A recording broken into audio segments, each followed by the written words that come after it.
Lusasazo ngqo lweendaba kwikomkhulu le-SABC Auckland Park eRhawutini naze zihamba phambili. The president is prepared for the moment. He's looking forward to it. He's highly enthused, and we're looking forward to a very successful meeting.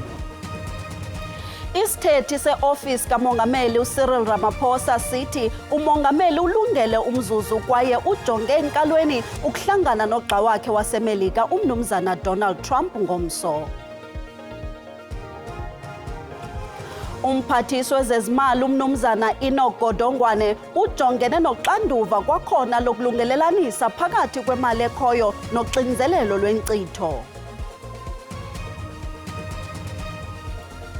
Iqela lesizwe ibhola ekhatywayo amajita lamkelwe njengamaqhawe liqela labalandeli kwisikhululo senqwelomoya i-OR Tambo International ngale ntsasa.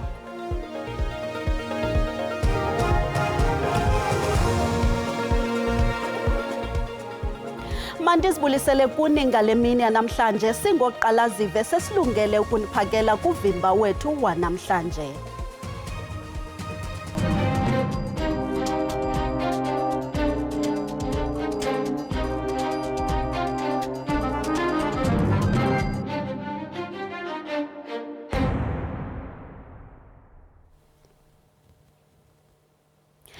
Isithethi se-ofisi kamongameli uCyril Ramaphosa sithi umongameli ulungele umzuzu kwaye ujonge enkalweni ukuhlangana nogxa wakhe waseMelika umnumzana Donald Trump ngomso. Isithethi sobumongameli umnumzana Vincent Magwenya sithethe nentatheli egaleleleni kwakhe umongameli eWashington phezolo. Umnumzana Magwenya uqhube wathi nangona benolwazi ngengxelo ezinganyanisekanga ngeli kuquka nombo wama-Afrikaner igqiza likamongameli liza kugxila kubudlelwane bezoqoqosho phakathi kwalamazwe mabini. Ukunyathela kwakhe eWashington ngoSeptemba 2022, Mongameli Ramaphosa wahlangana noMongameli Joe Biden eWhite House kwintlanganiso ulawulo lukaBiden olwayichaza njengebonisa ukuxabiseka kubudlelwane beminyaka phakathi kwalamazwe nefuthe loMzantsi Afrika ehlabathini. Kwisithuba seminyaka emibini nesiqingatha emva koko izinto zitshintshile. The president is prepared for the moment. He's looking forward to it. He's highly enthused, and we're looking forward to a very successful meeting aimed at resetting the relationship between South Africa and the United States. Ngelixa umbonquzulwane eGaza kumbindi impuma engaboni ngasonye lamazwe kuwo, kodwa iPitoli neWashington zikhangeleka zisengela ithungeni elinye kumbo kuphela kwemfazwe eUkraine. Nakubeni ukuvuselelwa kozakuzelwano phakathi kwalamazwe mabini kubalulekile, kodwa ingqwalasela mayijoliswe kwezorhwebo kutyikiywe isivumelwano itsho ingcali. For President Trump, it's about transactional politics in the American version of capitalism. In this moment, it's very much about transactional politics and about what you can do for the U.S. When he meets with President Trump, I think it's mostly around trade. South Africa's strategic role around trade is to play that up. Of course, South Africa, the South African government and those around the South African government don't see themselves as part of a U.S. complex or how the U.S. views Africa militarily. So that obviously that's not going to come out of it. So I think the key point is to play up on the question of trade and South Africa's strategic role in that trade. Ngaphandle kokunqatha kwisithebe sengxoxo abamongameli kulindeleke badlale bonwabela igalufa kuyasake okungaliyo ngomso.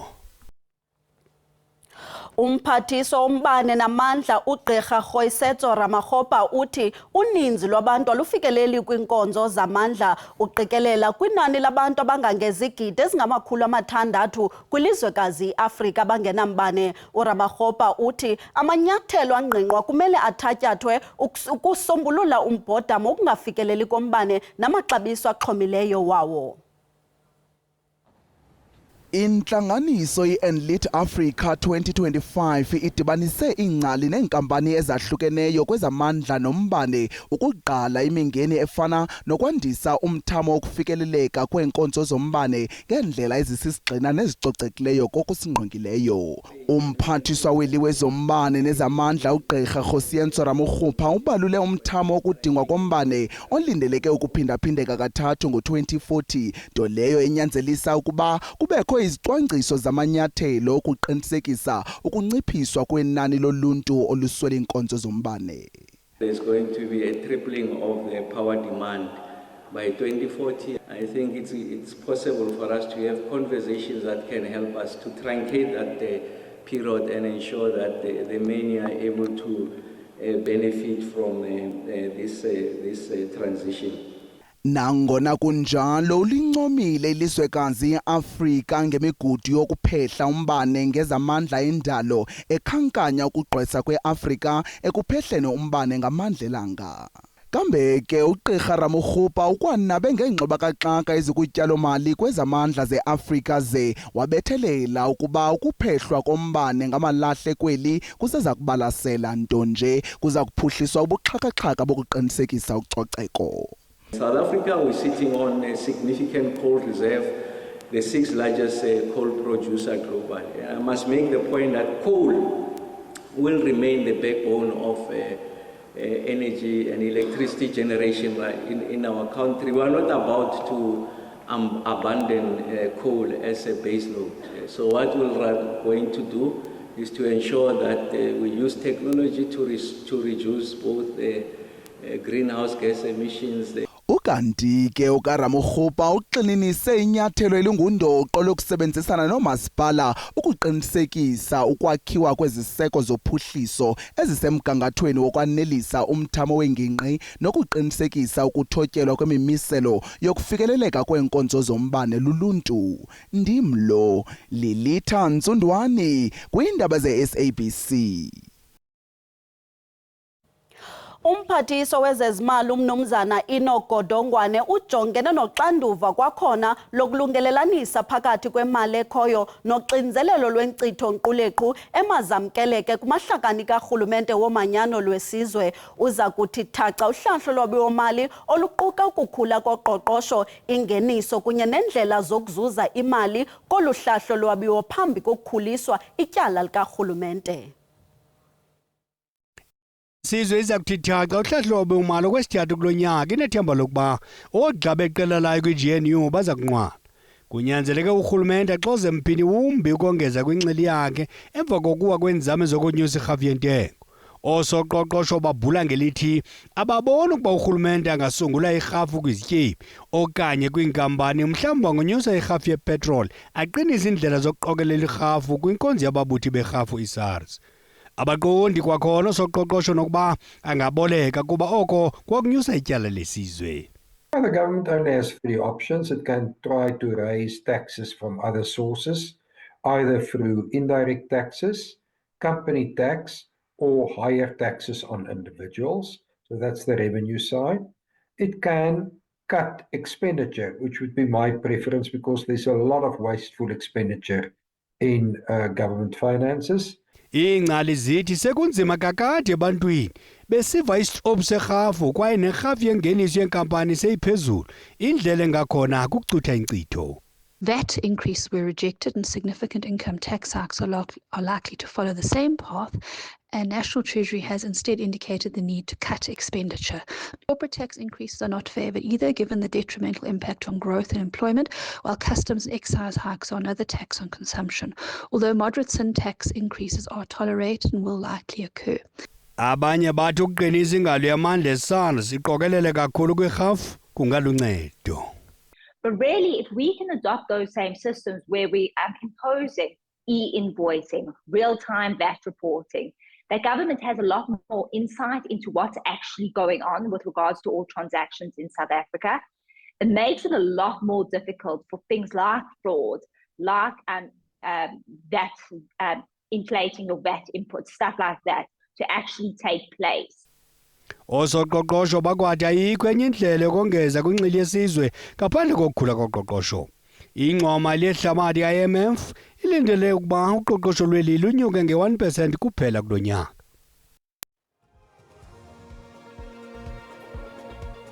Kwalapha ezindabeni, abahlali baseNigel kumasipala ombaxa waseKuruleni bathi baphila phantsi koloyiko kulandela ugonyamelo ngabombi mgodini abangekho mthethweni. Ngoku masikhe sithume umntwana abheke evenkileni.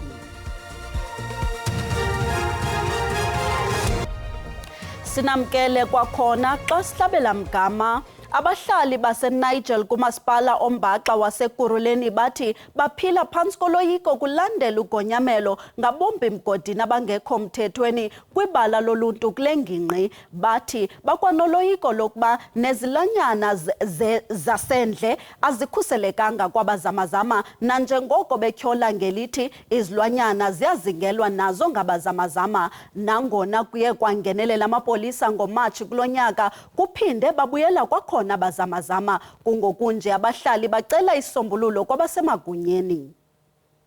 Ibala iNigel Game Park yindawo equlethe imbali etyebileyo engaphaya kweminyaka engama-50 kodwa ngoku lisesichengeni. Emva kokumbonzeleka kwabombi mgodini abangekho mthethweni kweli bala, ikamva leli bala lisesichengeni. Kungoku nje abombi mgodini benze ukuba eli bala lingakhuseleki. Worried about the game in the park because they are getting less.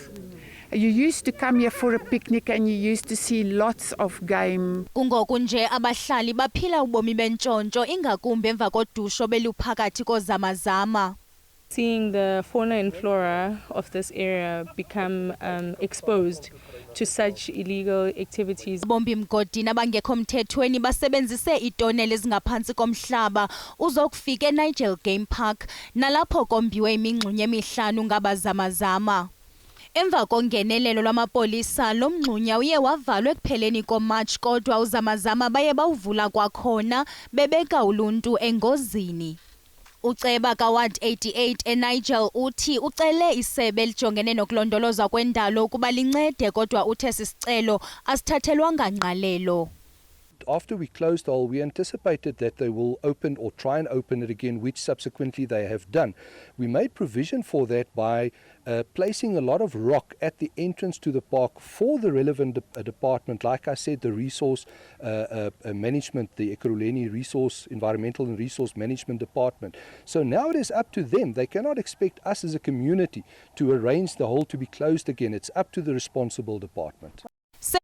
Phaya kweminyaka emibini bagaleleka kweli bala bazamazama, izenzo zabo zolwaphulomthetho zikhokhelele ekubeni abanye baphulukane nemali bafune nokushiya izindlu zabo.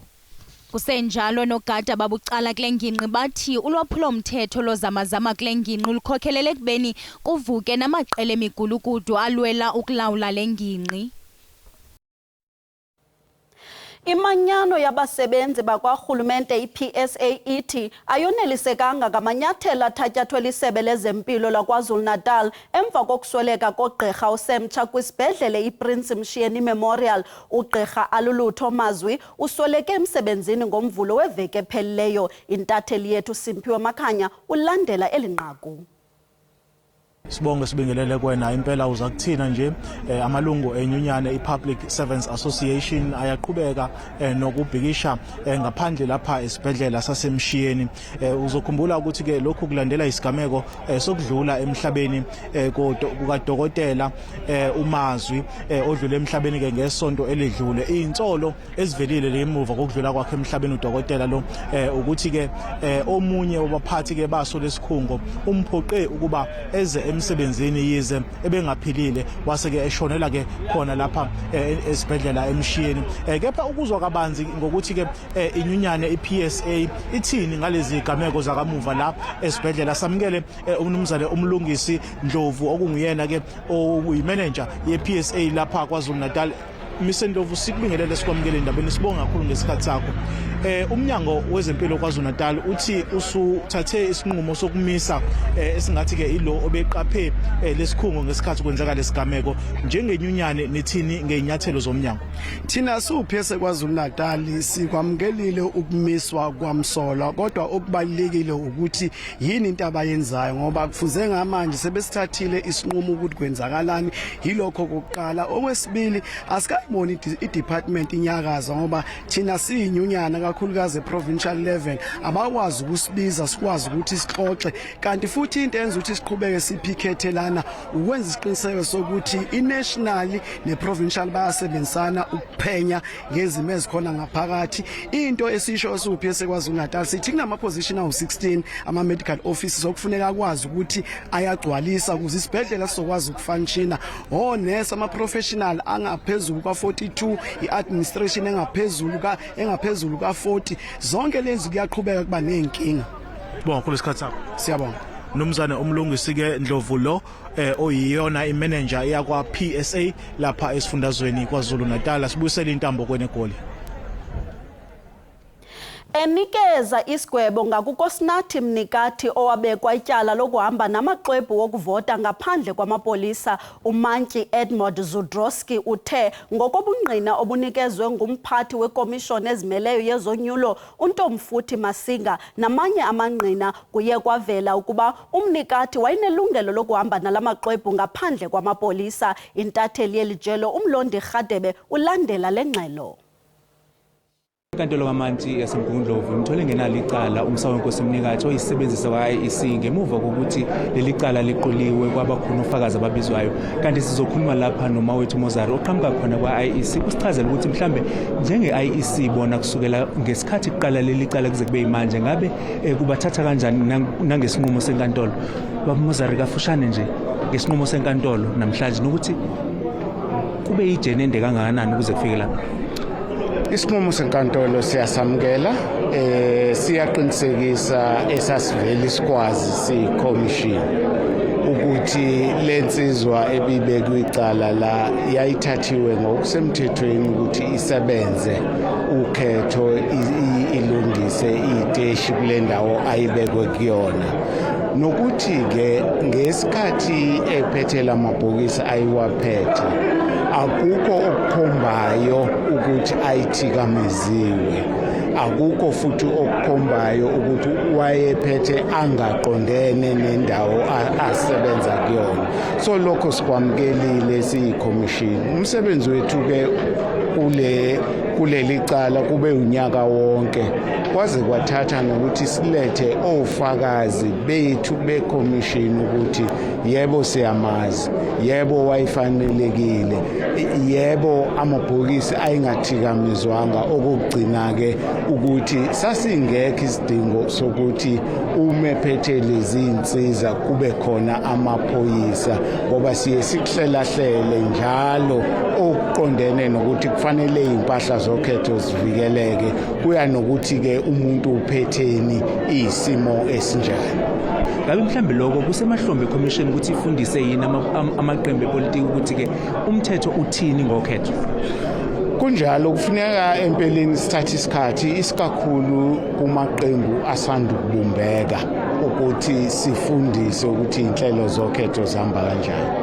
Nakuba sibamema ukuthi bahlale emhlanganweni le esihlela kuyona ukhetho, kodwa ukunabisa ulwazi ukuthi inhlelo zokhetho ihamba kanjani into ebalekile, ngoba okunye kwezinto ezenzeke isikakhulu la kwisifundazwe sakwaZulu Natal ngonyaka odlule besikuthatha ngendlela yokuthi kuphazamisa ukhetho, nako okufanele engabe safaka amacala amaningi kwaboshwa abantu abaningi ngalokho. Loyo nguMawethu Mozari esichazela kafushane ngodaba ukuthi ke bona njengekhomishana kusemahlombe abo ukuthi babheke ukuthi amaqembu asasanda kusungulwa ayakwazi ukuthi awazi na uqonde umthetho